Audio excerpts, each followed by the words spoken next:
The hunt for Red October. Qataris win £6 billion race for Man United, but it could take another 2 months. David, how much of a surprise is this? We've got clarity. I don't think there are surprises or expectations anymore with this, Teddy, because we've seen a number of false dawns going back to, I think, before the transfer window in this prolonged process.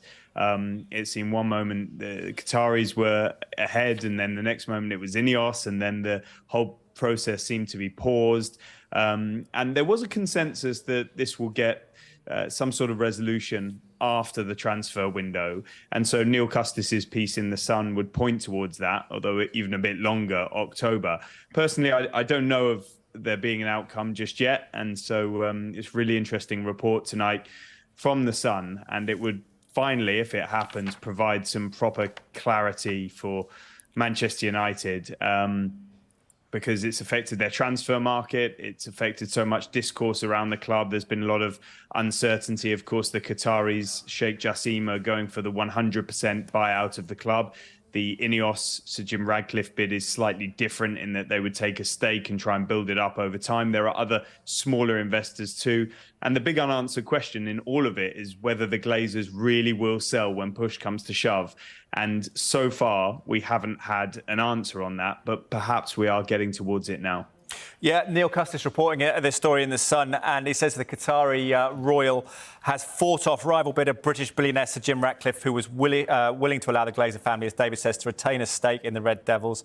Says an announcement could come as early as next month. And Neil makes the point that United fans will rejoice in a 100% sale. Are you sure about that? It's been a divisive time for Manchester United fan base, hasn't it, in recent seasons? Do you feel there'll be United behind this? Oh, absolutely. I mean, David referenced there the fact that the Ineos bid, the Sir Jim Ratcliffe bid, there was a possibility of the Glazers retaining an interest, retaining a stake, retaining a say on the running of the club. And there's no way at all that fans want the Glazers to have anything to do with it. They've been there for almost 2 decades. There have been protests during the whole 2 decades. They want the Glazers out. They want them out. They don't want them there in any shape or form. So I'm absolutely certain that they believe a Sheikh Jassim bid is the one that they would want, 100% takeover. They've seen how these type of investors have funded transfer sprees in the past. They would expect exactly the same. Can you imagine if the Qatari bid is successful? United fans will be expecting them, no more buying Danish striking prospects. They'll want the full sort of Galactico type transfer. It is almost a year. Well, it will be. If it goes through in October, as Neil suggests, then it will actually be a year since it was put up for sale. So, again, as David says, there's been many, more deadlines than we've had in newspapers for this Manchester United at the moment. I did notice today, by the way, that Sheikh Jassim's dad has put 2 of his London properties up for sale for $500 million. So maybe that's the final thing, and he'll lend the money to his lad, and it'll all go through. Yeah, a bit of an IOU written maybe to Dad. But it's on a serious note, David. Are there any concerns? People will raise issues of sports washing, of nation-state separation. Is this a private entity? Do you think the horse has bolted on that front? Is there already a precedent set by other clubs that this won't be thwarted for those reasons?